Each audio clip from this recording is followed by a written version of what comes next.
sebanyak 23 pemain timnas Indonesia sudah berada di Bali untuk mengikuti pemusatan latihan jelang lanjutan babak ketiga kualifikasi Piala Dunia 2026. Timnas Indonesia akan melakoni 2 laga krusial di grup C. Tim Merah Putih akan menjamu Cina pada 5 Juni dan 5 hari berselang bertandang ke markas Jepang. Dari 32 nama pemain yang dipanggil, tidak ada nama Ragnar Oratmangun karena kondisi kesehatan yang dikabarkan terkena virus. Selain itu, Elkan Bagot yang tengah berada di Indonesia juga tidak dipanggil oleh Patrick Kluivert. Akan tetapi, justru terdapat beberapa nama baru yang dipanggil, seperti penjaga gawang PSM Makassar Reza Arya Pratama dan kembalinya mantan pemain Bali United yang sekarang membela Borneo FC Stefano Lillipali.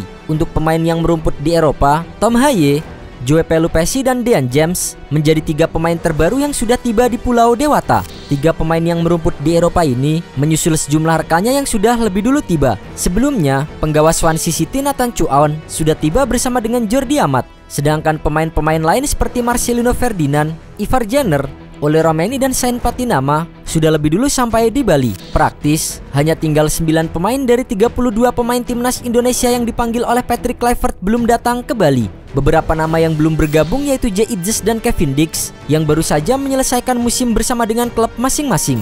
Para penggawa ini akan mengikuti TC Timnas Indonesia mulai hari ini, Senin 26 Mei hingga Sabtu 31 Mei 2025 mendatang. Setelah itu, Tom Haye dan kawan-kawan akan terbang ke Jakarta untuk melanjutkan persiapan melawan Cina. Latihan kali ini bisa dibilang cukup awal karena pertandingan baru akan digelar pada 5 Juni mendatang.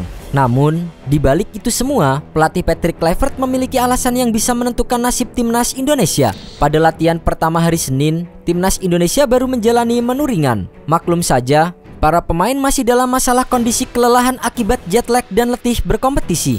Pelatih timnas Indonesia Patrick Kluivert menekankan sesi latihan perdana ini untuk saling mengenal dan membangun chemistry dalam tim. Itu harus dilakukan berulang kali karena mereka baru bertemu dan menguatkan feeling mereka pasca tampil di klub masing-masing. Patrick Kluivert juga harus memutar otak karena absennya beberapa pemain andalan seperti Marcelino Ferdinand dan Maarten Pas yang terkena akumulasi kartu. Terkini, Kluivert memanggil pemain Persib Bandung Beckham Putra untuk menggantikan Septian Bagaskara yang mengalami cedera. Ini merupakan kali pertama Beckham mendapatkan panggilan timnas level senior. Pemilihan Bali sebagai lokasi pemusatan latihan sendiri sudah ditinjau langsung oleh Kluivert sebelum TC. Dengan fasilitas kelas dunia, termasuk 8 lapangan standar FIFA dan pusat kebugaran modern menghadap Pantai Purnama, tim Garuda berusaha tampil maksimal demi meraih tiket ke putaran final. Bali United Training Center merupakan tempat latihan yang lengkap didukung kenyamanan lingkungan. Sebelum menggelar pemusatan latihan, Patrick Kluivert pernah meninjau lokasi latihan tersebut. Ia menyebut lokasi latihan itu sangatlah indah.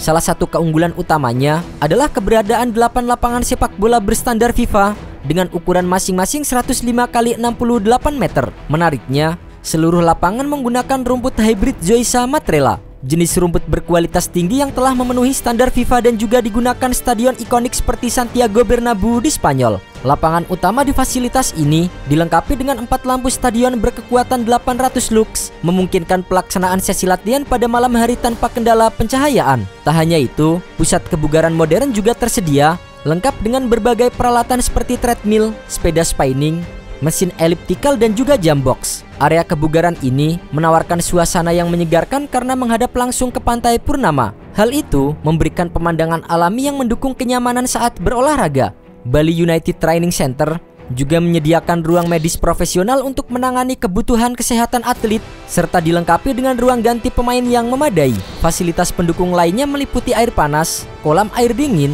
serta tribun penonton berkapasitas 600 orang. Untuk tamu VIP, tersedia Royal Box yang dapat menampung hingga 50 orang, dilengkapi AC dan kamar mandi pribadi untuk kenyamanan maksimal. Sebagai tambahan, kompleks ini juga memiliki ruang serbaguna seluas 50 meter persegi yang dapat digunakan untuk berbagai kegiatan seperti rapat tim, sesi taktik atau acara-acara lainnya. Dengan kelengkapan fasilitas ini, Bali United Training Center tidak hanya menjadi tempat latihan, tetapi juga pusat pengembangan atlet profesional yang menunjang performa secara menyeluruh. Saat ini, timnas Indonesia berada di peringkat keempat grup C dengan 9 poin dan masih memiliki peluang untuk lolos ke putaran keempat. Harus menyapu bersih 2 laga sisa dengan kemenangan atas Cina dan Jepang. Timnas Australia tidak boleh menang dalam 2 laga terakhirnya dan maksimal hanya 1 poin. Dan timnas Arab Saudi harus meraih hasil buruk 2 kali imbang di 2 laga sisa. Jika syarat di atas terpenuhi, timnas Indonesia langsung lolos ke putaran final Piala Dunia 2026. Sementara itu, timnas Indonesia dipastikan lolos ke putaran keempat jika berhasil mengumpulkan minimal 4 poin dari 2 laga sisa. Torehan 13 poin akan sulit dikejar oleh Bahrain dengan maksimal 12 poin. Timnas Indonesia bisa juga lolos dengan 1 kemenangan dari 2 laga sisa, asalkan Bahrain dan Cina hanya mampu mengumpulkan 3 poin. Pelatih timnas Indonesia Patrick Kluivert dalam sesi latihan mengatakan jika target realistis adalah bisa mengemas 3 poin menghadapi Cina dan Jepang. Itu artinya kemenangan wajib diraih saat menghadapi timnas Cina pada 5 Juni mendatang di Stadion Utama Gelora Bung Karno.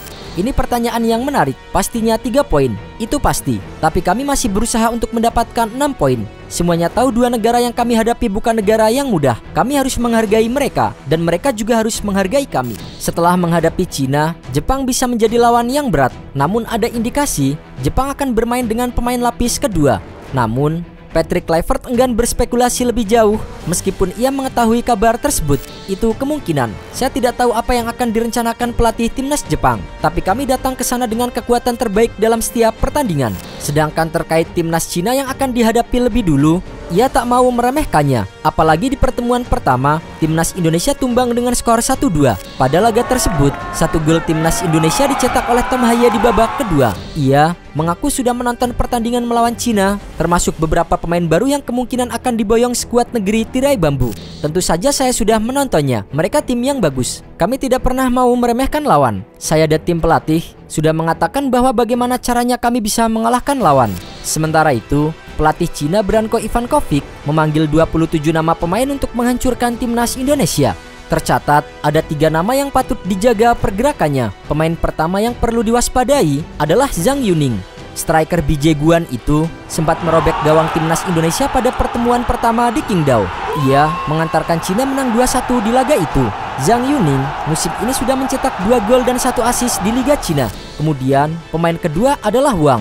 Pemain Zhejiang itu berposisi sebagai winger kiri dan masuk dalam daftar top skor Liga Cina musim ini. Wang tercatat sudah membukukan total 8 gol dari 12 pertandingan di musim 2024-2025. Ini menjadi alarm bahaya buat pertahanan Garuda.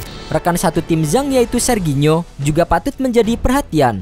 Sejauh ini, pemain yang bermain sebagai gelandang serang itu sudah bermain 10 laga di Liga Cina. Serginho berhasil mencetak 3 gol dan membuat 2 assist. Rizky Ridho dan kolega wajib fokus untuk menghentikan pergerakannya.